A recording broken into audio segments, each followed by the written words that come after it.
Eli lived on the edge of a quiet valley where old farms leaned into wind and time, and where machines often outlived the people who built them.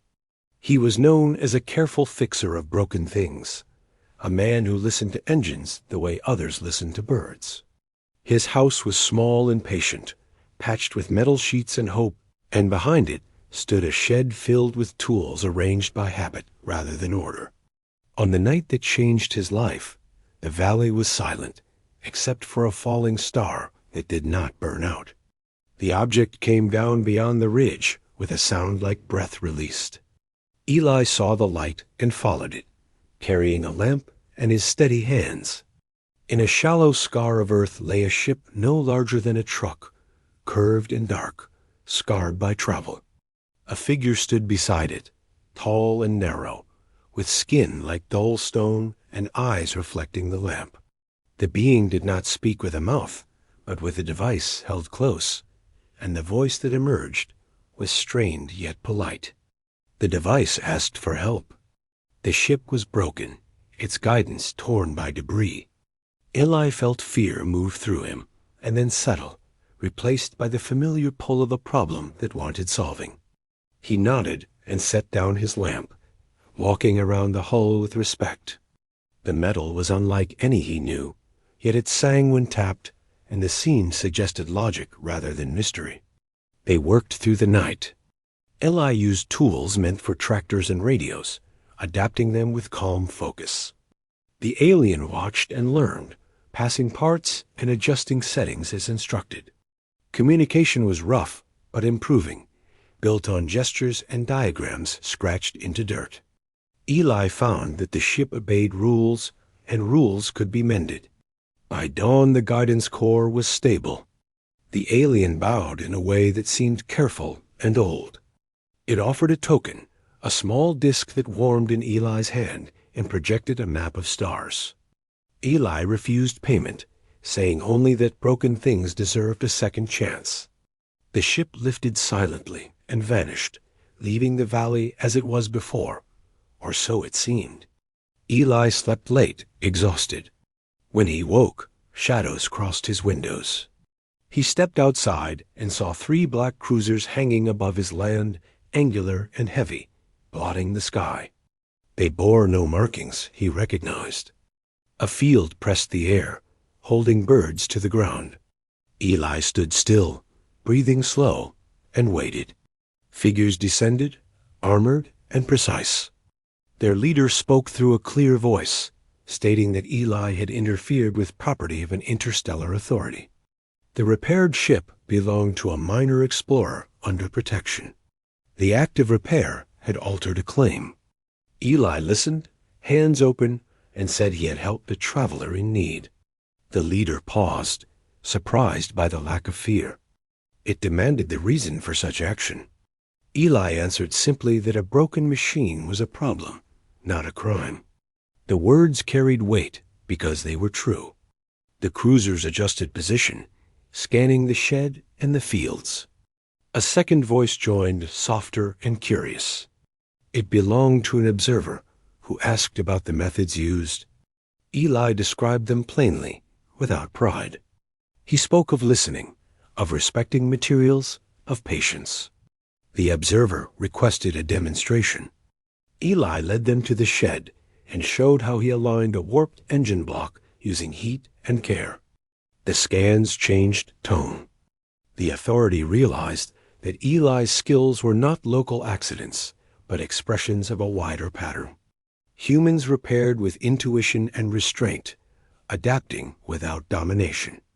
The repaired explorer ship had sent reports of the encounter, noting efficiency and ethics.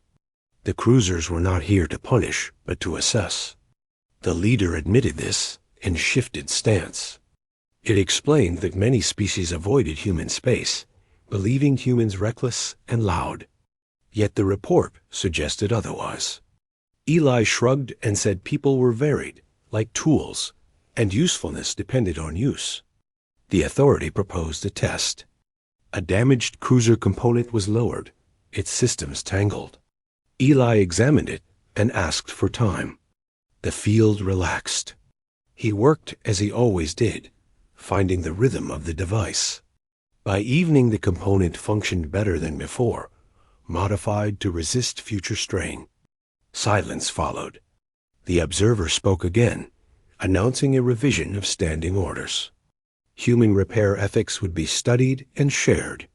Eli was offered a role as consultant.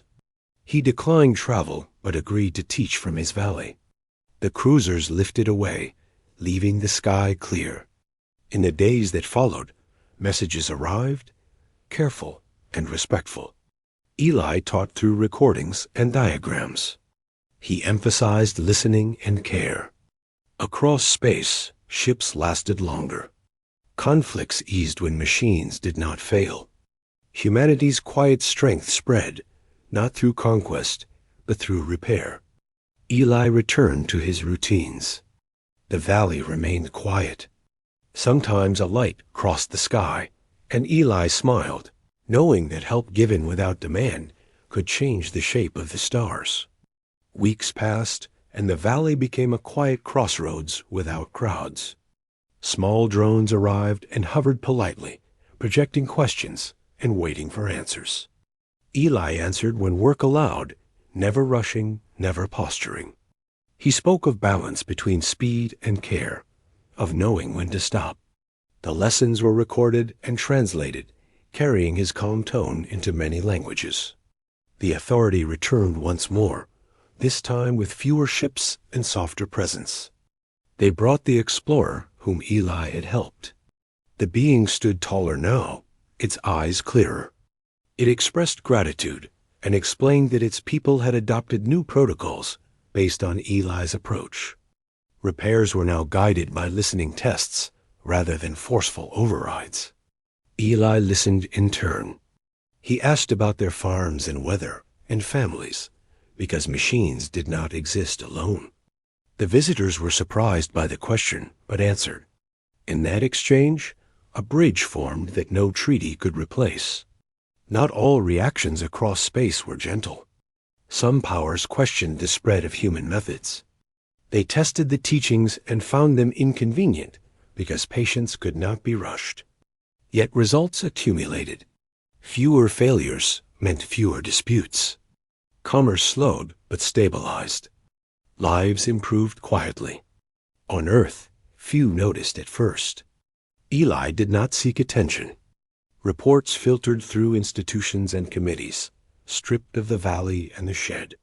Still, a phrase repeated in technical notes, attributed to an unnamed human fixer. Broken things deserve a second chance. Students arrived eventually, not as crowds but as pairs.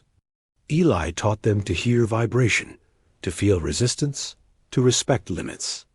He refused slogans and praised questions. The students carried the methods outward, adapting them to cities and ships. One evening, as the sun fell red, the observer from the authority stayed behind.